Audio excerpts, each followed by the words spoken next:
이 열왕기하 11장은 이제 유다 왕 아하시아가 죽고 난 다음에 그의 어머니 아달랴가 유다의 왕자들을 다 죽이는 아주 끔찍한 일이 벌어지죠. 이건 단순히 왕권 교체를 의미하는 것이 아니라 우리가 성경을 통해서 계속 보여주는 것은 영적 싸움이죠. 이게 사실은 사탄이 하나님께서 세우신 왕의 계보를 끊으려고 하는 것이고, 하나님께서 왕의 계보가 끊어지지 않게 보호해 주시는, 그러니까 보기에는 아달랴가 왕에 대한 욕심을 가지고 정권에 대한 욕심을 가지고 막 나가는 것 같지만, 영적으로 보면 하나님께서 다윗의 자손을 통하여서 예수 그리스도를 보내시기까지 이 구원에 대한 큰 틀에서 볼 때에 다윗의 계보가 끊어지지 않아야 되죠. 주께서 보장하셨죠. 그런데 이것을 끊으려고 하는 거죠. 그러니까 이것은 단순히 육적인 싸움, 혈과 육의 싸움이 아니라 영적 싸움인 거예요. 그래서 본문을 보게 되면 사탄에게 있는 특성, 또 믿음의 사람들이 어떻게 해야 되고 하나님께서 어떻게 일하시는지, 하나님의 일하시는 또 한 방법을 볼 수 있게 되어져요. 한 가지는 사탄의 공격 대상이죠. 1번 같이 보겠습니다. 유다 왕 아하시아가 예후에 의해 살해된 후 그의 어머니 아달랴가 유다에 한 일은 무엇입니까? 이 일이 진행되는 과정을 영적 언약적 관점에서 어떻게 해석할 수 있습니까? 제가 앞서 말씀을 드렸어요. 1절에 보시면 이 아달랴가 지금 죽이려고 하는 사람들은 누구냐? 왕의 자손이다. 왕의 자손. 왕의 자손은 누구냐? 다윗의 언약이죠. 다윗의 언약. 하나님께서 세우신 그 언약을 계승할 자들이에요. 단순히 나라를 망하게 하는 것이 아니라 하나님께서 말씀하신 그 약속이 깨지게, 파기되게, 무능력하고 능력이 없게 만들려는 거. 이게 사단의 속셈이죠. 사단은 계속해서 누구를 공격하느냐? 믿음의 사람들, 하나님 말씀을 어기려고 하고 깨게 만드는 거죠. 이게 창세기 보면 제일 첫 번째 나와 있죠. 아담 안에 하와를 속삭일 때에 그가 했던 게, 가장 사단이 했던 게 뭐예요? 하나님 말씀을 대적하게 만드는 거죠. 하나님께서는 이걸 먹으면 죽으리라, 정령 죽으리라, 반드시 죽으리라 그랬는데 이걸 먹으면 절대로 죽지 않는다. 하나님 말씀과 완전히 반대되게 만들어줘. 그리고 그걸 먹게 만들어요. 이렇게 해서 넘어지게 만들고, 하나님께서 주시는 그 에덴 동산에서 쫓겨나는, 그래서 가장 행복하고 만족하고 평안했던 그 삶이 깨지는 거죠. 이게 사단의 속삭임이죠. 이게 사단의 계획이고 속셈이죠. 믿는 자들을 어떻게든지 넘어뜨리려고 하고, 믿는 자들이 그들에게 제일 첫 번째 타겟이죠. 그래서 이것은 영적 전쟁이다. 그러니까 우리가 세상에서 벌어진 일들을 볼 때에 눈에 보이는 일로 다 해석을 하지 말고, 이것을 영적 전쟁, 영적인 관점에서 자꾸 해석할 수 있는 지혜가 필요하죠. 영적인 안목이 필요한 거예요. 단순히 육의 싸움이냐, 인간 대 인간의 싸움이냐, 단순히 돈을 더 많이 차지하고 권력을 더 얻으려고 하다 보니 싸우는 거냐, 아니라는 거죠. 그보다 더 중요한 게 있는데 이것은 영적인 싸움이다. 이 아달랴가 아합의 딸로서 철저하게 우상 숭배했던 그 집안 가문이잖아요. 그래서 다윗의 자손들은 믿음의 사람들이고 믿음을 이어갈 사람들인데, 우상 숭배하는 자들은 이것을 완전히 깨보려고 하는 거죠. 그래서 믿음을 다 잃어버리게 만들고 하나님을 떠나게 만들고 이렇게 하려고 한다. 그래서 오늘 우리의 싸움도 영적 싸움이다. 영적 전쟁에서 넘어지면 안 되고 패하면 안 된다. 우리가 승리해야 된다. 이런 메시지를 우리에게 주고요. 사단이 제일 첫 번째 공격하는 게 뭐냐? 그래서 믿음의 사람들, 죄 가운데 있는 사람들은 공격하지 않죠. 그게 제일 첫 번째가 아니죠. 믿음의 사람들, 하나님의 나라가 확장되게 만들려고 하는 사람들, 그들이 제일 첫 번째 하나님께서 우리가 이끌어 나갈 때 사탄의 공격 대상이다. 그래서 여기에 대해서 우리가 깨어 있어야 되고, 계속해서 우리를 통해서 하나님의 나라가 확장될 수 있도록 우리가 영적 전쟁을 하는 자들이다. 이 사실을 우리가 알고 깨어 있자. 그리고 우리가 삶을 해석을 할 때, 문제와 현상들을 해석을 할 때 다시 한번 믿음으로 해석을 하려고 애를 쓰자. 이런 모습이 우리 가운데 있어야 되겠다. 이것을 보게 만듭니다. 그리고 하나 사단의 특성을 볼 수가 있어요. 사단이 어떤 존재냐. 그게 이제 3번을 통해서 알 수가 있는데 3번 같이 먼저 보겠습니다. 아달랴가 반역이다 라고 외친 장면은 사탄의 어떤 전형적 모습을 볼 수 있습니까?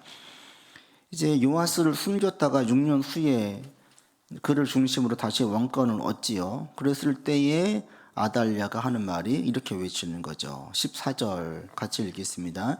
봄에 왕이 규례대로 단 위에 섰고 장관들과 나팔수가 왕의 곁에 모서 섰으며 온 백성이 즐거워하여 나팔을 부는지라. 아달랴가 옷을 찢으며 외치되 반역이로다 반역이로다 라고 했어요.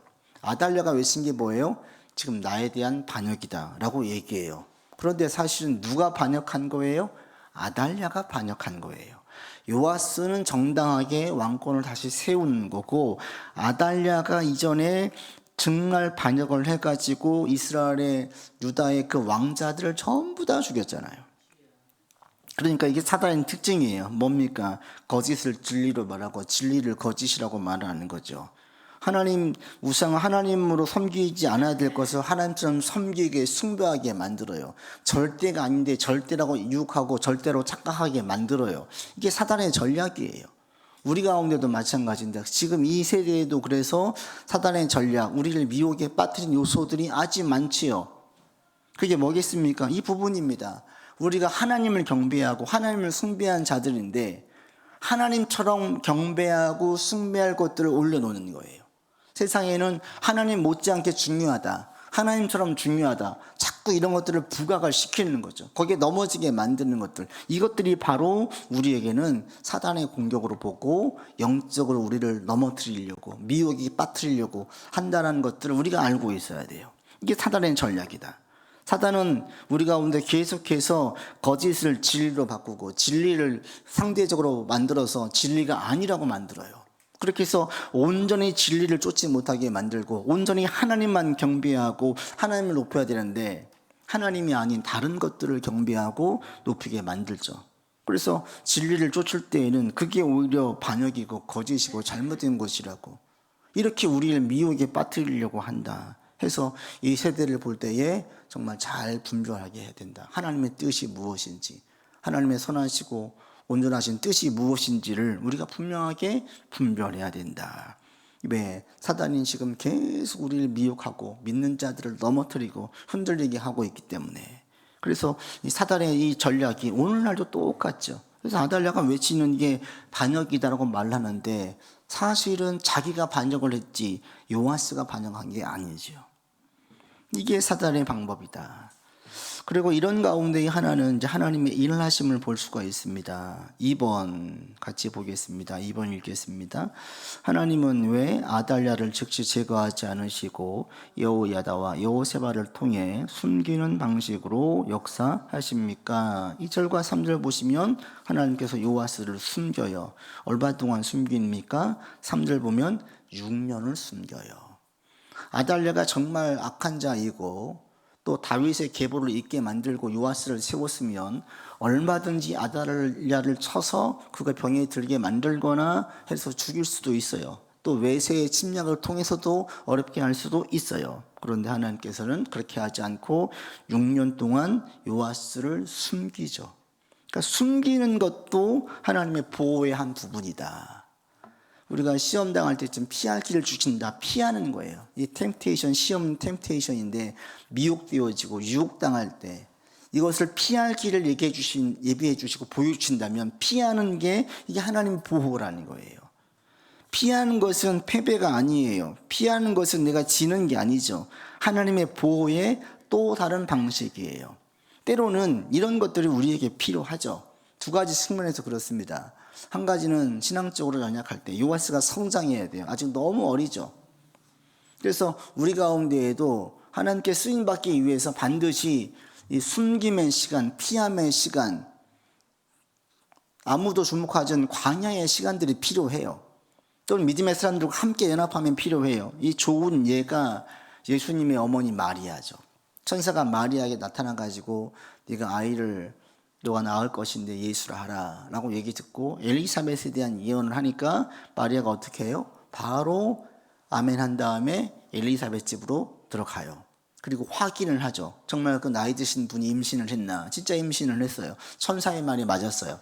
그리고 돌아오면 되는데 돌아오지 않아요. 그리고 엘리사벳 집에서 산딸이 될 때까지 그 집에 머물러요. 왜 그럴까요? 마리아도 불안한 거예요.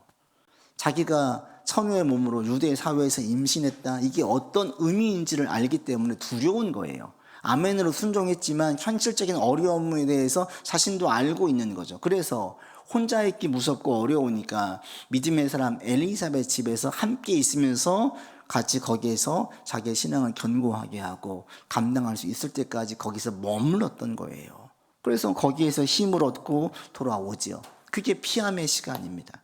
그래서 때로는 하나님께서 쓰실 때에 준비되지 않는 자들에게 그런 훈련의 시간, 피함의 시간이 필요하다.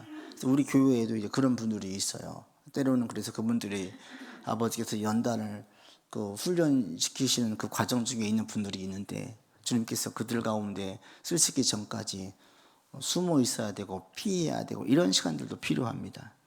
그리고 또 한 가지는 주께서 숨기시는 이유가 왜 그러느냐, 때가 무르익을 때까지 기다리는 거예요. 하나님은 모든 상황을 보시죠. 우리가 밥할 때 뜸을 들이듯이 이런 시간들이 필요할 때가 있어요. 하나님의 때는 우리가 계획하는 것과 다르죠. 우리는 막 급하게 성급하게 무엇인가를 하려고 해요. 근데 하나님은 그렇지 않죠. 전체를 보시는 거예요. 전체를. 그래서 오늘도 제가 오전에 어디 설교를 하고 왔는데 외부에서 그 교회가 과거에 아픔이 있었어요. 그래서 좀 쪼개진 교회인데 그때의 일이 벌써 한 20년도 더 된 얘기인데 그때 일을 회고하는 거예요. 장로님 두 분이. 그러면서 참 목사님 아쉬움이 있습니다. 그때에 조금만 한 1년 정도만 그게 지체되거나 조금만 서로 양보했더라면 그 교회가 그렇게 되지 않고 지금 그 교회 여전히 힘들고 어려운 가운데 있는데 건축 문제로 시험에 들었었어요. 목사님이 급한 마음으로 계속 밀어붙이려고 하고 성도들은 아직 재정적으로 어려우니까 우리 1년쯤 있다고 얘기하자 하고 이게 막 트러블이 생겼는데 이 간격이 좁혀지지 않는 거예요. 결국 목사가 밀어붙여가지고 장로님들 많은 분들과 성도님들이 나갔어요. 교회를. 거기서 안 싸운 것만 해도 다행이죠. 나오게 됐어요. 근데 그게 이제 한참 지나고 나서 보니까 이분들도 이제 후회가 되고 안타까운 거예요. 인간은 그래요. 막 내 욕심으로 무엇인가 막 밀어붙이고 싶으려고 해요. 그 목사님의 마음을 알겠어요. 땅은 샀어요. 교회를 건축을 하고 싶은데 1년 있다고 하자고 하니까 하나님의 집을 짓는데 왜 이걸 미루느냐, 믿음이 없느냐, 막 이런 식으로 해가지고 막 매도하고 정죄하고 그건 아니다 얘기하고 이게 막 이제 어려워지는 거예요. 그러할 때 목사님이 조금만 물러섰더라면, 장로님들이 조금만 더 참고 인내했더라면 같이 큰 소리 내고 같이 자기 의견을 개진해서 결국은 나오게 되어지고 해서 지나고 나서 보니까 인간들의 마음인 거예요. 하나님의 뜻에 맞게 갔더라면 그렇게까지 가지 않을 텐데 인간들이 그렇죠. 우리도 다 그렇지 않습니까? 무엇인가에 꽂히면 막 그걸 몰아붙이고 싶어요. 인간인지라. 근데 그게 때로는 내 템포이지 하나님의 템포와 맞지 않을 때가 있어요.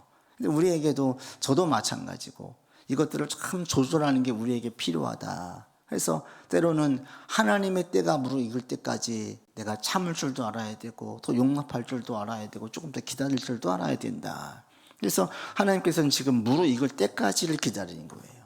그래서 우리 가운데에도 어떤 일들이 있을 때에 막 내가 계획했던 대로 진행이 되지 않는다고 너무나 조급해할 필요 없습니다. 내가 주님 안에 있고 주님의 뜻을 따라 살려고 하면 하나님께서 주변 상황들을 계속 무르익도록 조성을 해주세요.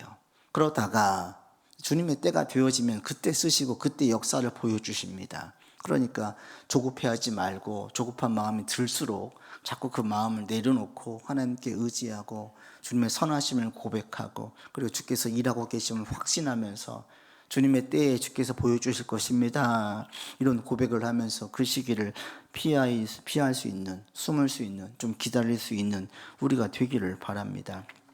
그래서 본문도 마찬가지인데 요아스가 자랄 때까지 기다렸던 거예요. 왜? 그 6년이라는 시간이 아달랴의 입장에서 볼 때, 거기 있는 사람들이 볼 때에는 아주 악한 여자이죠. 우상 숭배를 더 가득하게 만들고 철저하게 아주 잔인한 것을 볼 수가 있어요. 이것은 아합과 이세벨을 통해서 얼마든지 우리가 추측해 볼 수 있습니다. 그래서 그 6년을 통해서 그 만행이 다 드러나니까 요아스를 내세울 때에 거기에 대한 반란이 없어요. 반감이 없어요. 아달랴 편에 선 사람이 없어요. 이미 다 그 상황이 돌아서 버린 거예요. 그래서 이것이 넘어설 때에 순식간에 큰 문제 없이 되어지죠. 그리고 이것은 곧 하나님의 방법임을 고백합니다. 4번 같이 보겠습니다. 여호야다는 왜 쿠데타가 아니라 언약갱신의 방식으로 왕을 세웠습니까? 왕을 세울 때 어떻게 하느냐. 제사장 여호야다가 12절 같이 읽겠습니다. 여호야다가 왕자를 인도하여 내어 왕관을 씌우며 율법책을 주고 기름을 부어 왕으로 삼음에 무리가 박수하며 왕의 만세를 부르니라. 그냥 단순히 이게 왕이다 라고 얘기한 게 아니에요. 기름을 부었어요. 율법책을 주었어요. 즉 하나님께서 세우신 자이다. 이것은 개인적인 복수가 아니라 하나님의 방법이고 하나님께서 세우신 아버지께서 세우신 왕이다. 이것을 인치는 거예요. 하나님의 통치의 질서를 회복하는 거죠. 그래서 5번도 보시면 아달랴를 성전 밖에서 처형을 하도록 하죠. 왜 그러겠습니까? 개인적인 복수나 보복이 아니다. 하나님의 심판이다. 이 사실을 알리는 거예요. 그러면서 6번에 보시면 바알의 신당들 다 무너뜨리고 제사장 마따를 처형을 합니다. 왜? 영적 전쟁이니까. 그냥 단순히 아달랴 편에 있는 사람들 제거하는 것이 아니라 하나님을 대적하는 것들을 다 제거하는 거예요.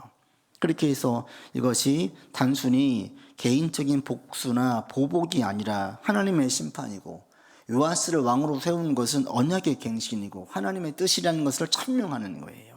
그럴 때 결과적으로 어떻게 됩니까? 7번 20절에 이렇게 결론 짓죠. 같이 읽겠습니다. 온 백성이 즐거워하고 온 성이 평온하더라.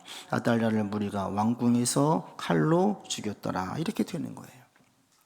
그래서 다시 하나님의 통치가 회복되어지자 공동체는 평안해지고 즐거움을 회복하게 됐어요. 이게 진짜 즐거움과 평안이죠. 그래서 이 여기에서 하나님이 다스리실 때에 하나님의 통치가 실현되어지고 하나님의 뜻이 실현될 때에 어떤 일들이 있느냐. 거기에 속해 있는 자들에게 기쁨이 된다. 그들 가운데에 즐거움을 주고 평온이 오더라. 그래서 이게 우리가 꿈꾸는 바이고 이것이 곧 하나님의 나라예요. 하나님의 온전한 통치가 있을 때에 기쁨이 있습니다. 즐거움이 있습니다. 평온해집니다. 그래서 이것을 사탄이 싫어하는 거고, 이게 우리가 힘쓸 일인 거예요. 우리가 힘쓸 것은 다 부자 되기 위해서, 다 성공하기 위해서가 아니라 하나님의 나라가 임하기 위해서. 그 나라가 뭡니까? 사람답게 사는 거예요. 아버지께서 처음에 세우신 사람답게 서로를 귀히 여기고 참된 평안 가운데 있고 진정한 기쁨이 있고, 사람보다 귀한 존재가 없음을 분명히 깨달아서 돈 때문에, 어떤 물건 때문에, 재산 때문에 사람들을 죽이고 공격하는 것이 아니라 하나님의 형상인 사람을 귀히 여기는 이런 모습으로 회복되어지는 거지요. 그래서 이것을 사탄은 싫어하는 것이고 우리는 영적 싸움에서 계속 싸움 가운데에 나아가는 거예요. 그래서 우리 안에 먼저 늘 이 기쁨과 즐거움과 평안이 있기를 바랍니다. 하나님의 평안이, 주님의 기쁨이 우리 안에 가득하기를 위해서 우리가 기도하고 힘쓰기를 바라고, 그래서 개인적으로는 우리 안에 어떤 우상이 있거나 주의 말씀을 떠나는 부분이 있으면 그게 보여진다면 과감하게 척결하고 다시 회복을 하고, 그러면 내 안에 기쁨과 평안이 있을 것이고, 이것이 우리 공동체 가운데 있다면 대단히 지혜롭게 나아가서 공동체를 회복하고, 또 우리가 주의 말씀 가운데 나아간다면 자연스럽게 공동체 가운데에 기쁨과 평안이 넘칠 거다 해서 이것들을 우리가 받아 누리는 삶으로 나아갈 수 있기를 바라고, 이 부분을 놓고 함께 기도하고 중보하면서 나아갈 수 있기를 바랍니다. 영적으로 어린 분들은 신앙이 성장할 수 있도록, 그리고 주님의 때를 놓고 힘써 기도하는 분들은 그 때가 무르익을 때까지 인내할 수 있도록, 낙심하지 않고 소망 가운데 계속 인내하면서 나갈 수 있도록 우리의 중보와 기도가 필요합니다. 함께 우리가 이 부분들을 놓고 이 시간 기도하며 나아가겠습니다. 먼저 우리가 이 세상을 살아갈 때 영적 전쟁이라는 사실을 우리가 의식하기를 원합니다. 눈에 보이는 인간적인 감정과 인간적인 관계로 눈에 보이는 것처럼 문제를 해석하지 않고 영적으로 한번 살펴볼 수 있는 우리가 되기를 원합니다. 영적으로 살필 수 있는 안목을 가지고 영적으로 이게 무너지게 만드는 것인지 세워지게 만드는 것인지 마이너스가 되는지 플러스가 되는지 우리가 살필 수 있기를 바랍니다. 그래서 우리가 다 영적 전쟁에서 승리할 수 있기를 원합니다. 또 한 가지는 우리가 하나님께서 일하시는 것을 분명히 알고 주님의 때를 때로는 기다릴 수 있기를 원합니다. 때로는 성장하기 위해서 또는 무르익기 위해서 기다림의 시간이 필요할 때가 있는데 우리가 잘 인내함으로 주님의 열매와 결실이 보일 때까지 낙심하지 않고 계속해서 믿음의 길로 가겠습니다. 자신들을 위해 기도하시고 또 우리 성도들을 위해서 기도하고 교회를 위해서도 기도하겠습니다. 우리 교회가 이렇게 쓰임받기를 원하고 모든 성도들이 자라나서 아버지께 쓰임받기를 원합니다. 종국의 우리 공동체가 평강에 있고 기쁨이 있는 교회 공동체로 온전하게 설 수 있도록 역사해 주십시오. 같이 기도합시다.